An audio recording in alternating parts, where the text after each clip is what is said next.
반갑습니다. 여러분과 함께 계속해서 로마서를 공부해 보겠습니다. 오늘은 우리 교재 8장에 해당되는 계시되고 예정된 하나님의 의에 대해서 강의하도록 하겠습니다. 오늘 9강째는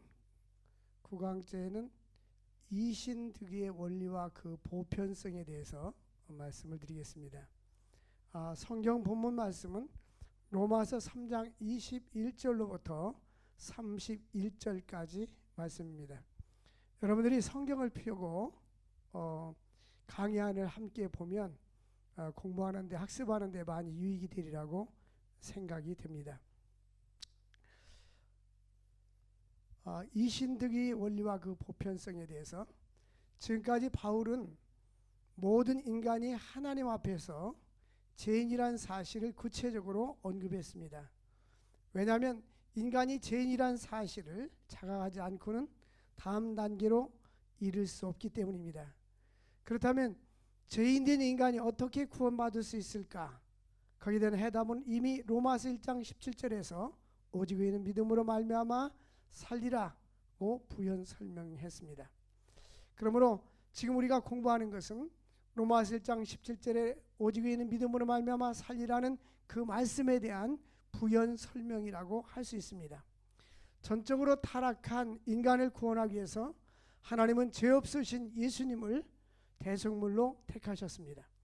예수 그리스도만이 인간을 구원하실 수가 있고 또 예수 그리스도를 통해서만이 하나님의 사랑과 범죄한 인간은 반드시 죽음에 이른다는 하나님의 공의를 동시에 만족시킬 수 있기 때문입니다. 예수 그리스도는 하나님이 이러한 구원 계획에 인간을 입으시고 이 땅에 오셔서 자발적으로 순종하여 죄인된 인간을 위해 친히 대속물이 되어주신 것입니다.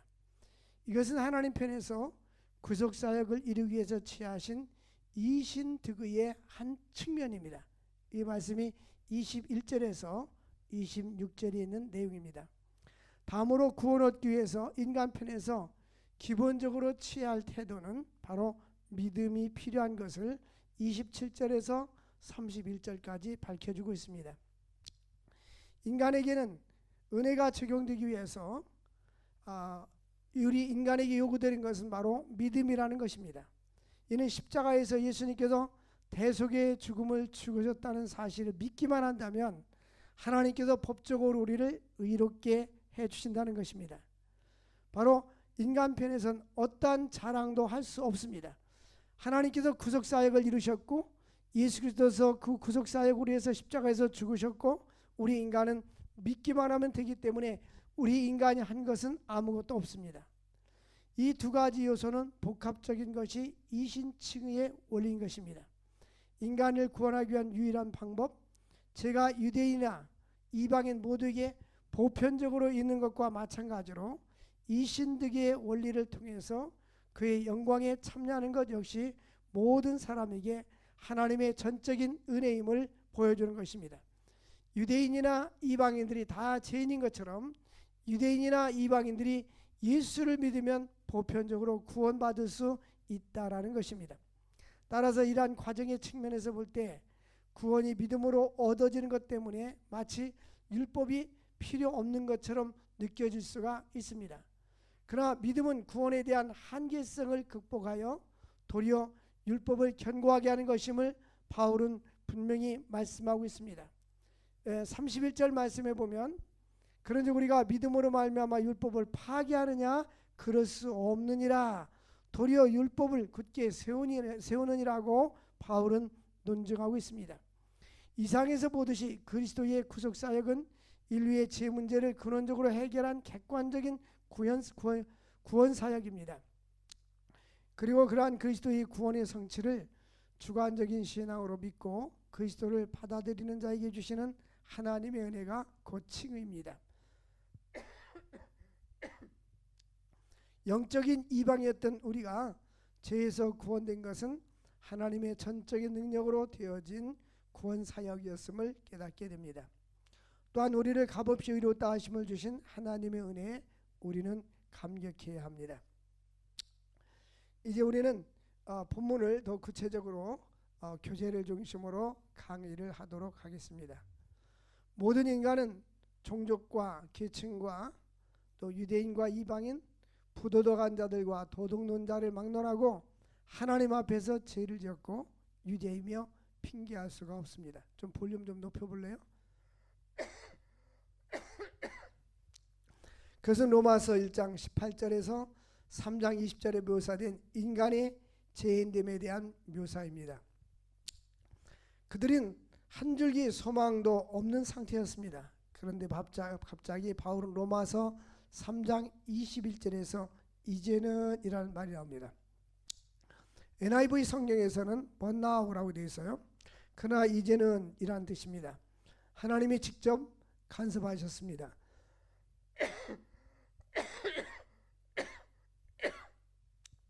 죄송합니다. 갑자기 기침이 나와서.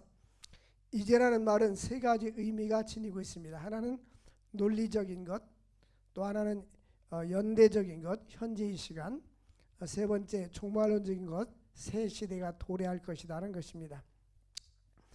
길고도 긴 밤이 지나고 새로운 날이 밝은 것처럼 세상은 빛으로 넘쳐납니다. 이제는 로마 3장 21절에 이제는 율법 외에 한 의가 나타났으니 그랬습니다. 그것은 그리스도와 십자가의 초점을 맞춘 계신 것입니다. 율법과 선지자가 부분적으로 예언과 예시를 통해서 그것을 증거했지만 이제 바울은 어떤 사람은 불의함과 자기 의에 하나님의 의를 대비시킵니다.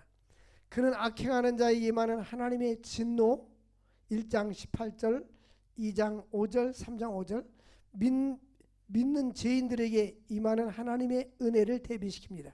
그러니까 악을 행하고 예수를 믿지 않은 사람들에게는 하나님의 진노가 임하지만 악인이라 할지라도 예수를 믿음으로 인해서 구원받는 하나님의 은혜를 대비시키는 것입니다. 그는 먼저 그리스도의 십자가에 나타난 하나님의 의를 묘사함으로써 칭의의 복음에 기초를 놓게 됩니다. 둘째로 유대인의 비판자들에게 대해서는 이 복음을 변호합니다. 셋째로 그는 그것을 아브라함의 생애를 예를 들어 설명합니다. 아브라함은 믿음으로 의롭게 되었으며 그 결과 모든 믿는 사람의 영적인 아버지가 되었습니다. 4장 1절로부터 25절에 있는 내용입니다. 오늘 첫 번째로 그리스도의 십자가에 나타난 하나님의 의 3장 21절부터 26절까지 구체적으로 보겠습니다. 21절에서 26절은 단단하게 압축된 6개의 구절로 되어 있습니다. 그랜필드 교수는 이 구절들을 로마서의 전체 주요부의 중심이며 핵심이라고 말하고 있습니다. 리온 모리스 박사는 이 구절들이 지금까지 쓰여진 모든 가운데 가장 중요한 것이라고 말하고 있습니다. 이 부분의 핵심 표현은 하나님의 의입니다. 우리는 이 말을 처음 로마서 1장 17절에서 이미 살펴보았습니다. 두 구절 모두 영어 NIV 성경에서는 하나님으로부터 나온 의, righteousness from God라고 번역되었습니다. 하나님이 죄인들을 자신 앞에 의로운 상태가 되게 하기 위해서 구원사에게 주도권을 주신 것을 강조합니다. 두 구절 모두 그분의 의가 나타났다라고 말합니다. 두 구절 모두 복음의 1장 7절 혹은 율법의 3장 21절에 나타났다라고 밝히는 것이 이것은 새로운 것임을 나타냅니다.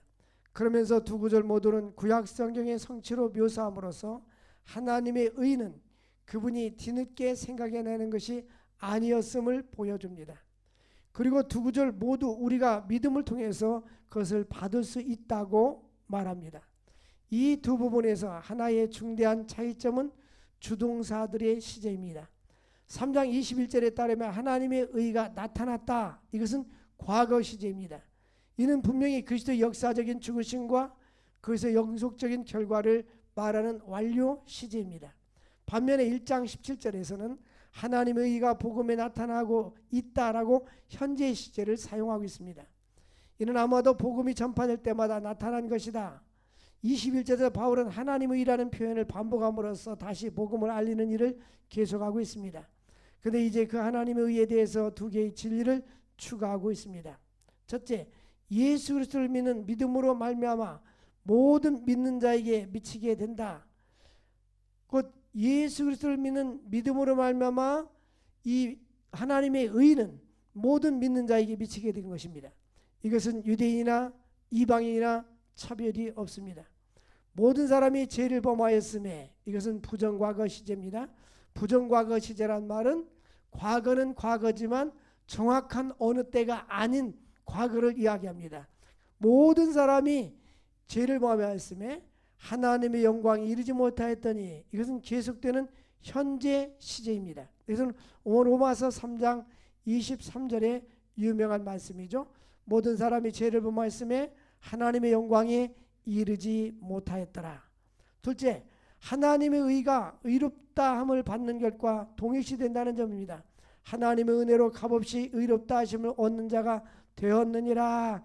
20절 14절에 그리스도 예수 안에 있는 성령으로 말미암아 하나님의 은혜로 값없이 의롭다함을 받았다. 이 하나님의 은혜로 값없이 의롭다함을 받았다고 하는 그 바로 앞에 구절에서는 그리스도 안에 있는 성령으로 말미암아 예수님이 피를 흘림으로 대신 우리의 죄로 해서 핏값을 지불함으로 말미암아 하나님의 은혜로 값없이 의롭다함을 받았다 하는 것입니다. 그러므로 하나님의 의에는 그분의 의로운 성품과 구원에서 그분이 주도권을 지시는 것, 그리고 그분 앞에 의로운 지위를 선물로 얻는 것이 결합되어 있는 것입니다. 그것은 의롭지 않은 자를 의롭게 만드시는 하나님의 의로운 방법인 것입니다. 이 칭의, justification, 칭의라는 단어는 법정에서 사용하는 법률적 용어입니다. 그 반대말은 정죄, condemnation입니다. 둘 다 재판관이 내리는 판결인데 무죄, 의롭다 하는 것과 정죄, 유죄, 이것은 둘 다 법률적인 것입니다. 기독교적인 맥락에서 보면 하나님이 심판을 내릴 때 두 개의 종말적인 판결을 내리십니다. 그러므로 하나님이 지금 죄인을 의롭다 하실 때는 그분은 당연히 마지막 날에 속한 것을 현재로 가져오셔서 이제 주님이 재림하는 그날에 그를 죄인이라고 할 그들을, 의롭다 할 그들을 지금 현재 의롭다고 선언해 주시고 최종적인 심판을 내린 것입니다. 어떤 학자들은 칭의와 사면을 동의어라고 말하는 사람들도 있습니다. 하나님은 우리의 죄를 다 사해 주는 겁니다. 하나님은 의롭다 선언함과 동시에 우리들이 의롭게 되지 않는다는 것을 교훈해 주고 있는 것입니다. 이제 로마서 3장 24절 26절로 돌아와 보면 칭의에 대해 세 가지 기본적인 진리를 가르쳐 줍니다. 첫 번째는 그것이 어디에서 시작되었는가, 근원입니다. 둘째, 그것이 무엇에 의하여서 그렇게 되는가, 근거입니다. 세 번째, 그것을 어떻게 받아들이는가, 수단입니다. 먼저 첫 번째, 칭의의 근원에 대해서. 칭의의 근원은 무엇인가요? 하나님과 그분의 은혜입니다. 우리는 하나님 은혜로 값없이 의롭다함을 얻은 자가 되었다라고 24절에 기록되어 있습니다. 구원의 복음에서 기본되는 것은 처음부터 끝까지 성부 하나님께서 주도권을 쥐고 있는 거예요. 우리가 전도하고 복음을 증가하지만 이 구원의 주도권은 성부 하나님께서 처음부터 끝까지 주도권을 쥐고 역사하시는 것입니다. 우리는 죄를 지었고 유죄로 말미암아 정죄를 받았고 무력하고 소망이 없는 자들입니다. 신학자 베트너는 우리 인간은 날개 부러진 새처럼 이쪽 나무에서 저쪽 나무로 날개가 없는 새가 날아갈 수 없는 것 같이 스스로 구원을 받을 수 없다라고 말하고 있습니다. 근데 그리스도께서 자발적으로 오셔서 값없이 자신을 내어주셨습니다. 하지만 그분은 성부 하나님의 주도권에 복종하여 그렇게 하신 것입니다. 하나님이여 보시옵소서. 히브리서 10장 7절 말씀입니다. 하나님의 뜻을 행하려 왔나이다 라고 예수님께서 말씀하십니다. 그러므로 칭의는 값없이 하나님의 은혜로 되어지는 것입니다. 두 번째, 칭의의 근거는 예수 그리스도와 그분의 십자가입니다. 만일 하나님이 죄인을 의롭다 하시고 불의한 자를 의롭다고 선포하는 일 어떻게 가능한가? 이에 대한 하나님의 대답은 십자가입니다. 죄인이 의롭게 되는 것 어떻게 가능한가? 십자가입니다.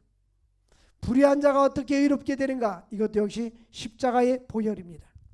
로마서 4장 5절에 보면 경건치 아니한 자를 의롭다 하시는 하나님이라고 말하는데 그보다 더 놀라운 표현은 없습니다. 우리는 경건치 않은 자들입니다. 우리는 죄인입니다. 그런데 하나님은 죄인된 우리를, 경건치 않은 우리를 의롭다고 해주시는 것입니다. 어떻게 하나님은 경건치 않은 자를 의롭다고 하실 수 있을까요?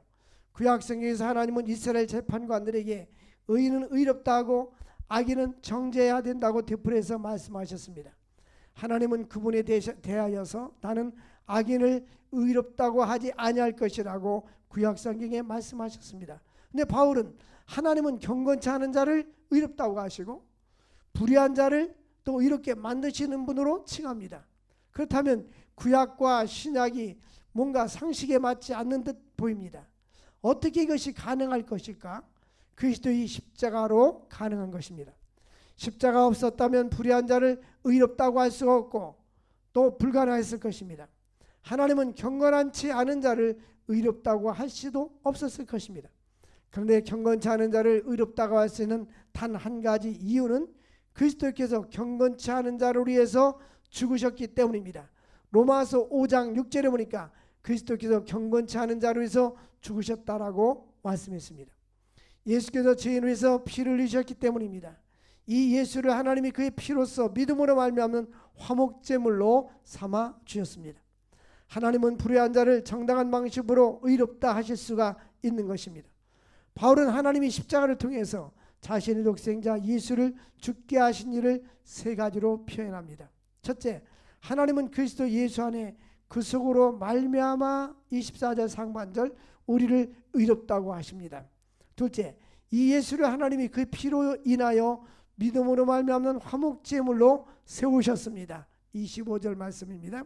셋째, 이는 자기의 의로우심을 나타내라 하심이니 25절 하반절입니다. 자기도 의로우시며 또한 예수 믿는 자를 의롭다 하려 하심이라고 26절에 말씀하고 있습니다.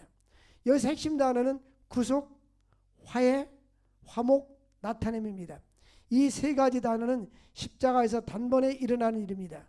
십자가와 관련해서 죄인이 구속되고 하나님의 진노가 화해되고 그분의 정의가 나타나게 되는 것입니다.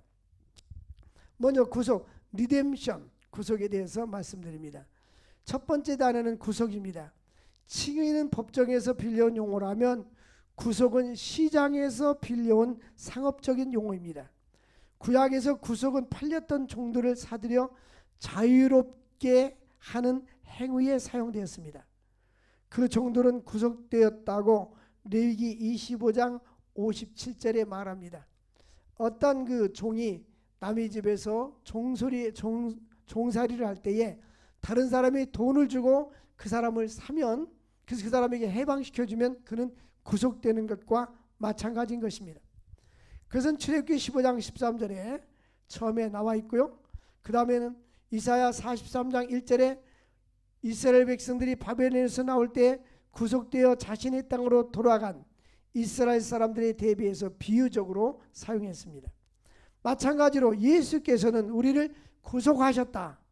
속전으로 그분의 피를 흘림으로 우리는 죄에서 해방된 우리를 하나님께 속전으로 그의 보혈의 피로 말미암아 우리를 사서 해방시킨 것입니다. 그러니까 우리는 값없이 은혜를 받았다고 해서 공짜가 아니라 예수님이 이미 대가를 지불하셨다 하는 말씀인 것입니다. 예수님은 스스로 자기 목숨을 많은 사람의 대성물로 주러 오셨다고 말씀하셨습니다. 두 번째는 화목입니다. propitiation. 두 번째 단어는 화목인데 영어 성경에서는 화해라고 번역하고 있습니다. 학자들은 화해의 의미를 두 가지로 해석합니다. 첫 번째는 성전, 구약시대 때는 성전이 있고 성소가 있고 지성소가 있었습니다. 근데 성전 안에 1년에 한 번씩 지성소는 대제사장들이 들어갈 수가 있었고요. 그 안에는 언약궤가 있었습니다. 언약궤는 십계명의 두 돌판과 아론의 쌍난 지팡이와 만나 담은 항아리가 들어 있었습니다. 근데 이 이 언약궤 안에서 가장 중요한 것은 바로 십계명의 두 돌판입니다. 근데 이 십계명의 두 돌판인데 이 언약궤를 사람들이 눈으로 보면 뚜껑이 열린 것을 보면 즉시 죽습니다. 왜냐하면 거기에 있는 율법 십계명을 우리 인간이 지킬 수가 없기 때문입니다. 그래서 그 십계명을 담겨져 있는 그 속죄소 안에 이제 그곳에 뚜껑이 덮여져 있었습니다. 그래서 그 속죄소 안에 하나님께서 이와 같이 1년에 한 번씩 대재앙이 그곳에 들어가서 하는 사역이 있었습니다. 이 법궤 안에 속죄소 안에는 법궤가 있었는데요. 그 법궤 안에는 만나 담은 항아리, 또 아론의 쌍난 지팡이, 십계명의 두 돌판이 있었습니다. 그것이 속죄소 안에, 지성소 안에 보관이 되는 것입니다. 근데 1년에 한 번씩 대제사장만이 지성소에 들어갈 수가 있었습니다. 근데 이 속죄일에 속죄소에 피가 뿌려지는 것처럼 예수님은 하나님과 죄인들을 화목하게 하기 위해서 이제 신이 십자가에서 죽으셨습니다. 그래서 예수님께서 죄인들을 위해서 죽으신 것을 바로 속죄소라고 주장하는 분들도 있습니다. 그래서 속죄소는 장막으로 덮여 있어서 인간의 눈으로는 볼 수 없지만 하나님의 구원의 길로서, 예수를 구원의 길로서 공개적으로 보이셨다라고 주장하는 사람도 있습니다. 루터와 칼빈은 속죄소가 옳은 번역이라고 말합니다. 물론 다른 학자들은 그것을 반대하는 입장도 있습니다. 바울은 인간이 처한 곤경, 이것은 죄뿐 아니라 죄에서 내리는 하나님의 진노다. 1장 18절과 2장 5절, 3장 5절 여기에 대한 하나님의 해결책을 묘사하고 있습니다. 기독교가 왜 화목이 필요한가 하는 질문입니다. 그 이유는 세 가지인데요. 첫 번째, 왜 화목이 필요한가? 기독교에 대한 대답은 악에 대해서 거룩한 하나님의 분노가 임하기 때문이라는 것입니다. 하나님의 분노는 오직 인간의 죄악 때문에 생겨난다는 것이에요. 둘째, 누가 화목하게 하는 일에 착수하는가? 화목의 창시자는 누군가 하는 질문입니다. 그리스도인의 대답은 우리가 하나님의 분노를 진정시킬 수 없다는 것입니다. 그래서 하나님은 예수를 화목제물로 삼으신 것입니다. 요한도 요한일서 4장 10절에 하나님 우리를 사랑하사 우리 죄를 위해서 화목제물로 그 아들 예수 그리스도를 보내셨다고 말씀했습니다. 그러므로 하나님과 인간 사이에 원수되었던 상태였습니다. 인간의 타락으로 말미암아, 인간의 죄로 말미암아 하나님을 등지고 살았는데 예수님께서 십자가에서 죽으심으로 인간과 하나님과 화목해 하신 것입니다. 하나님의 사랑, 하나님께서 하신 모든 것, 목적, 주도권, 행동, 이 모든 것은 하나님의 것이었습니다. 하나님께서 일방적으로 하신 것입니다. 세 번째로 그 화목은 무엇을 이루었는가? 화목제사란 무엇인가? 화목의 본질입니다. 하나님은 우리의 구원을 위해서 자신의 아들을 주셨고 아들을 주심으로 자신을 또한 주셨습니다. 로마서 5장 8절과 8장 32절입니다. 그 아들은 우리를 대신해서 죄를 지시고 대신 죽으신 것입니다. 이처럼 하나님은 그분 자신으로부터 우리를 구원하기 위해서 자신을 주신 것입니다. 찰스 크랜필드는 이 점을 설득력 있게 다음과 같이 표현했습니다. 예수 그리스도의 죽음과 부활에 대한 그의 마지막 논문에서 예수 그리스도에서 정당하게 참으로 사랑이 많고 자비롭고 영원한 하나님이 자신에게 전적으로 합당한 방식으로 죄인들을 의롭다 하실 수 있도록 하기 위해서 화목제물이 되도록 하셨다고 주장합니다. 그래서 로마서에서는 구속이라는 단어, 화목이라는 단어를 우리 마음속에 기억해야 합니다. 우리는 로마서의 전체 핵심은 바로 이신칭의, 오직 의인은 믿음으로 말미암아 살리라 하는 것이 바로 핵심적인 주제입니다. 그러나 그 핵심적인 이신칭의 안에 우리는 이 구속이라는 단어는 예수께서 십자가에서 죽으심으로 말미암아 보혈의 피로 우리를 값을 지불하고 사셨다는 것.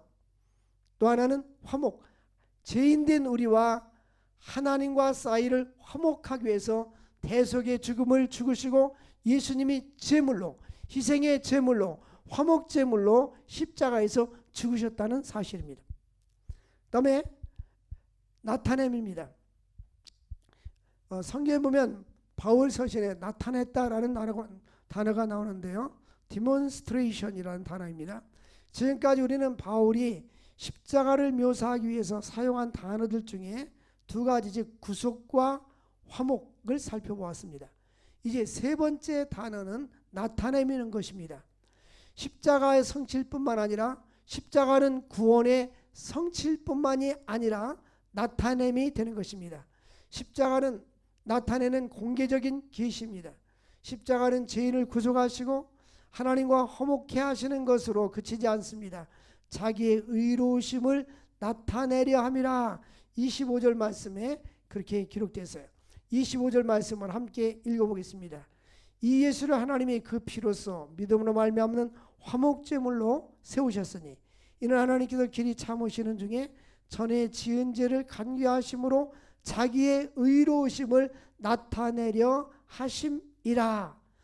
예수 그리스도를 통해서 하나님의 의로우심을 나타내게 되는데 하나님께서는 예수를 그 피로써라고 말해요. 피로써 화목제물로 세우셨다라는 단어가 나옵니다. 26절에 이어서 보면 곧 이때에 자기 의로우심을 나타내사 자기도 의로우시며 또한 예수 믿는 자를 의롭다 하려 하심이라. 하나님께서 예수 믿는 자를 의롭다 하기 위해서 예수님을 화목제물로 또한 구속으로 그의 피로 우리를 사신 것입니다. 그래서 바울이 이와 같이 계속 강조하고 있는데요. 과거에 우리를 의롭다 하시고 과거와 현재 심판을 넘기시는 하나님은 참으심, 또 하나님께서는 그를 죄를 간과하시거나 너그럽게 보아주시는 것, 십자가에서 그들의 죄를 처벌하신 것과 대비시키는 것입니다. 하나님은 불의하거나 악을 너그럽게 보아주는 생각이 있는 것은 아닙니다. 그분은 길이 참으셨어. 로마서 2장 4절인데요. 그런데 때가 차면 자기 아들의 죽음을 통해서 죄인들을 변화하려는 것이 아니라 하나님은 이 죄인의 징벌을 예수님께 전가시킨 것입니다. 그것이야말로 26절에 있는 대로 자기의 의로우심을 나타내며 동시에 예수 믿는 자들을 의롭게 하시는 유일한 길이었습니다. 공의는 하나님의 신적인 속성입니다. 칭의는 신적의 행위입니다. 이 둘 다 십자가가 없었다면 불가능한 것입니다. 그러므로 하나님의 공의와 칭의는 십자가에서 서로 대하게 되는 것입니다. 바울은 하나님의 그리스도의 십자가 안에서 그것을 통해 하신 일을 설명하기 위해서 세 개의 전문적인 용어를 사용했습니다. 그분은 자신의 백성을 구속하였습니다. 구속. 그분은 자신의 진노를 달래어 화목하게 하셨습니다. 화목. 뿐만 아니라 그분은 자신의 의로움을 보이셨습니다. 나타냄. 실로 이 세 가지는 한데 결합되어 있습니다. 지금까지 우리는 칭의의 근원이신 하나님의 은혜이며 그 근거는 그리스도의 십자가라는 사실을 살펴보았습니다. 이제 우리가 의롭게 된 수단을 살펴보겠습니다. 그것은 칭의의 수단은 바로 믿음입니다. 바울은 세 번에 걸쳐 믿음의 필요성을 강조합니다. 22절에 예수를 믿는 믿음으로 말미암아 모든 믿는 자에게 라고 되어 있죠. 미치는 하나님의 의는 차별이 없다. 모든 믿는 자에게를 강조하고 있습니다. 그리고 25절에 그의 피로 인하여 믿음으로 말미암느니라고 25절에 되어 있고요. 좀 더 정확하게 번역하면 그 피에 의해 믿음으로 받아야 하느니라고 되어 있습니다. 하나님이 예수 믿는 자를 의롭다 하심이라고 26절에 되어 있고요. 실로 칭의는 오직 믿음으로 솔라 피데 믿음으로 되는 것입니다. 이것이 종교개혁의 위대한 표 가운데 하나입니다. 28절에도 보면 오직이라는 말은 나오지 않는데 28절에 그러므로 사람이 의롭다 하심을 얻는 것은 율법에 행위 있지 않고 믿음으로 되는 줄을 우리가 인정하노라. 이는 루터가 그 말을 덧붙인 것이 사실입니다. 이 오직이란 말이 없는데 루터가 오직이란 말을 덧붙였다는 것입니다. 그렇기 때문에 로마 카톨릭 교회가 루터에게 성경을 왜곡했다고 하는 것은 놀라운 일은 아니었습니다. 자신이 구원받기 위해서 그리스도를 오직 그리스도만을 믿었다고 하는 존 웨슬리의 말은 이와 비슷한 것입니다. 칭의는 오직 하나님의 은혜로 오직 그리스도 안에서 오직 믿음을 통해서만이 이루어지는 것입니다. 믿음의 가치는 그 자체에서 찾을 수 있는 것이 아니라 전적으로 그 믿음의 대상인 예수 그리스도와 십자가에서만이 찾을 수가 있는 것입니다. 오직 믿음으로 의롭게 되었다고 말하는 것은 오직 그리스도로 의롭게 되었다고 말하는 것입니다. 그 믿음은 그분을 바라보는 눈, 믿음이란 예수님을 바라보는 눈, 예수님이 값없이 주시는 선물을 받는 손, 생수를 마시는 입인 것입니다. 바로 믿음은 예수 그리스도라는 귀중한 보석 외에는 아무것도 우리가 바랄 수도 없고 생각할 수도 없는 것입니다. 그러므로 은혜와 율법, 자비와 공로, 믿음과 행위, 하나님의 구원과 자기 구원 사이의 대조는 절대적인 것입니다. 의심을 불러일으킬 만한 어떤 혼란 상태도 있을 수는 없는 것입니다. 믿음의 유일한 기능은 은혜가 제공하는 것을 받아들이는 것입니다. 곧 우리는 받을 만한 가치가 없는데 하나님이 우리에게 은혜를 베풀어 주셨을 때에 우리는 받아들이기만 하는 것입니다. 십자가를 통한 구원, 이것이 바로 우리가 받아들이는 것, 하나님 은혜를 받아들이는 것, 이것이 바로 믿음인 것입니다. 오늘은 여기까지 강의를 하도록 하겠습니다. 감사합니다.